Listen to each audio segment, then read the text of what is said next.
welcome back to the Shadetree Garage, guys. And I kind of wanted to go back over something that I had mentioned in a previous video. Actually, it was a video about the PPS, the disposable paint cup system. That looks something like, let me put this together, looks something like this. All right, and you have the adapter on the top of your spray gun that engages these two prongs, and it goes down and twists about 1/8 of a turn and locks in. Works really well, and they're cheap. Now, 3M has a new version, 2.0, and the difference is that they're more expensive, and they also are easier to get in place. You just put them down and turn it, and it locks. It's easier. Now, every time you put a new cup in on your adapter, you're going to have to use a little force to get it down in there. That's just comes with the territory. Anyway, in an earlier video, I suggested that you may be able to clean these disposable cups and reuse them. For example, if you're spraying 1K primer or 1K anything, it generally has a unlimited pot life. They make caps to go on the top of these lids so you can keep air out of them and keep them from drying up so fast. Now, the first time I used these, I was shooting 1K primer, and I reused them. I had leftover primer, so I just capped it off and reused it the next day, and that worked okay. Now, when you start shooting 2K primers that catalyze, no matter if it's exposed to air or not, well, you run into problems. And let's break down the economics. I bought 50 soft cups.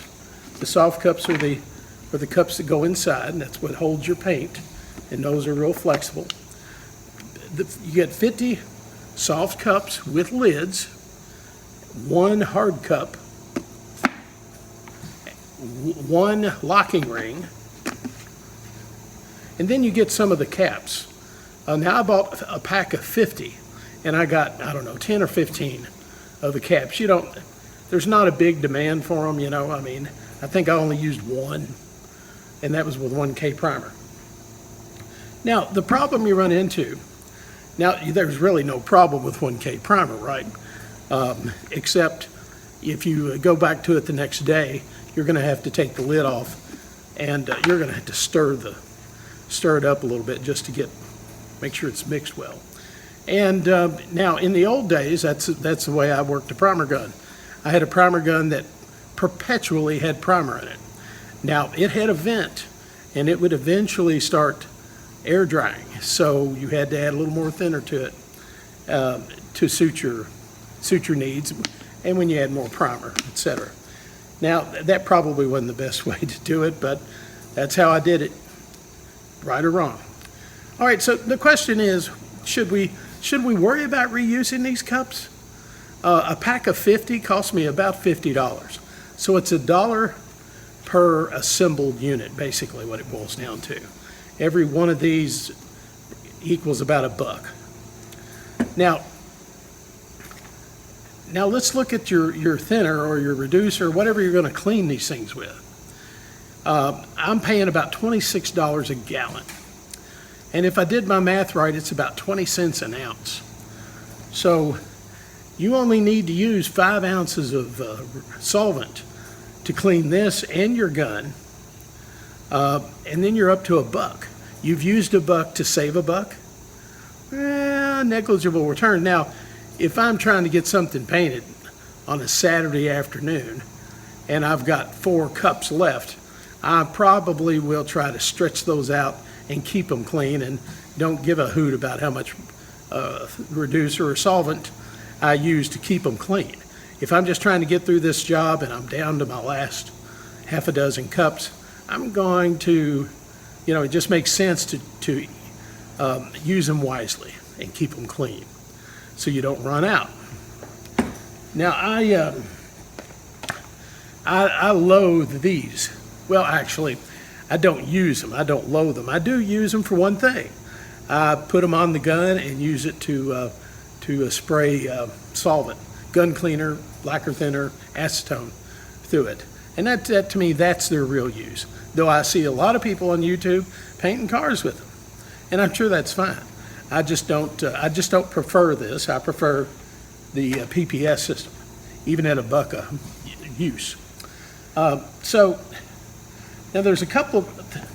Here's the issues with reusing these with 2K products. All right, you have your lid, right? All right. Now, every one of these lids has a wonderful, I don't know, 190, 200, some sort of micron filter in them, which is really sweet. However, once you get 2K product in them, and if you can't immediately keep it rinsed out, you're going to wind up with a lid that looks just like this one. This is epoxy primer, guys, and it is coated all of that filter media except a couple of bare spots you see there.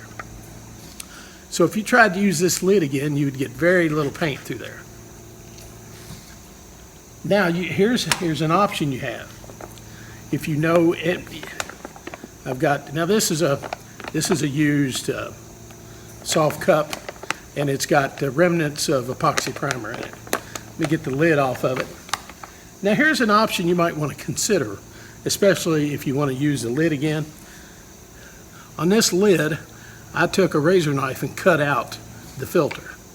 Now this of course means that you need to be careful and filter everything you put in this cup, because you have lost this filter. But the filter is one of the advantages of these. So I would only cut the filter out if it was absolutely necessary. If you don't cut the filter out, you're going to have a hard time cleaning. That's 2K epoxy primer residue, and if you can't get to it to clean it, you're going to have a really hard time if you wanted to reuse this. So anyway, those are just points to ponder. I'm telling you, at this point, I would not reuse it. Maybe only in the case of a 1K product, and I probably would not might keep it overnight or through the weekend if I need to prime or something. But these cups are so cheap, and if you're on a budget, I understand that. And there are ways you can clean them. You're going to use a lot of solvent. If you buy it by the 5-gallon can, you get it cheaper than I do buying it by the gallon. So just points to ponder if you're down to your last 4 or 5 cups on your painting project and you want to get it done. You may want to consider taking some of these conservation measures, let's call them that, because it's just to get the project done. Or you can always go back, and this is an option too, to use one of these cups. These cups work fine. I just don't prefer them. Now, I just dug up a couple of old lids from when I shot 1K primer, and you can see that that one's just about completely blocked with dried primer, as is that one. Now there's a chance if I cut the filters out of these, I could probably clean them up again. But again, is it worth the solvent?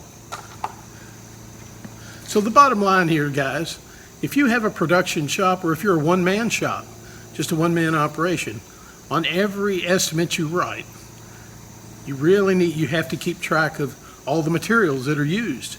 Sandpaper, thinner, primer, even the cup system, because that's an expense. So you don't want to price things so low that you wind up losing money because you didn't include all the necessities that you were required to do that paint job. And that includes the overhead, like the electricity that runs your compressor and keeps the lights on.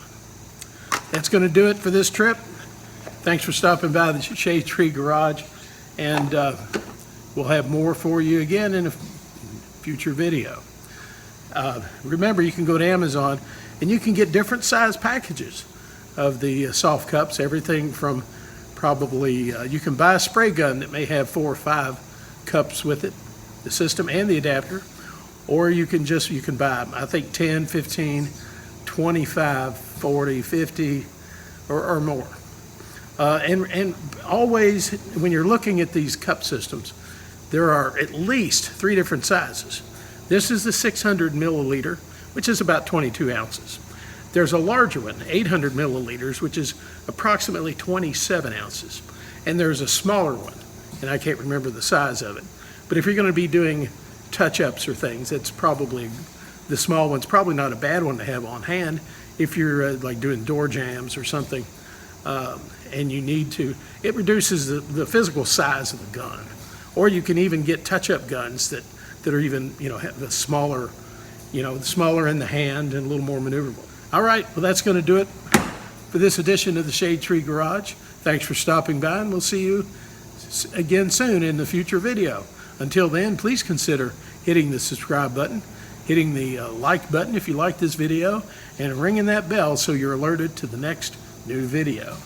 Thanks again for stopping by, guys, and we'll see you next time here in the Shadetree Garage.